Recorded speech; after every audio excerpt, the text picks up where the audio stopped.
সবাই মিলে আমরা বের হয়েছি রাস্তার অপোজিটেই এই হারুনের ভাতের হোটেল। তো আমরা ঢুকে পড়েছি।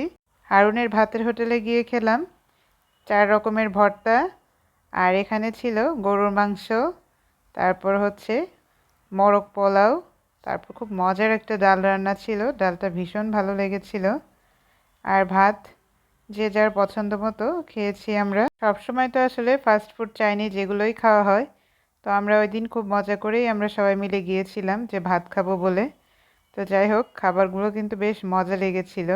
সবাই খাওয়া দাওয়া শেষ করে বাসায় চলে গিয়েছিল। আমি আর কুয়াশার বাবা দুজনে মিলে একটু রিক্সায় ঘোরাঘুরি করলাম। এই তো তারপরে বাসায় ফিরলাম। আমরা সিলেট থেকে যখন ঢাকায় যাই তখন সব বোনরা মিলে কি পরিমাণ যে মজা করি এটা আসলে বলে বোঝাতে পারবো না। আমরা সব বোনরা মিলে যখন বাসায় থাকি তখনও প্রত্যেকটা মুহূর্ত আনন্দ করে কাটাই।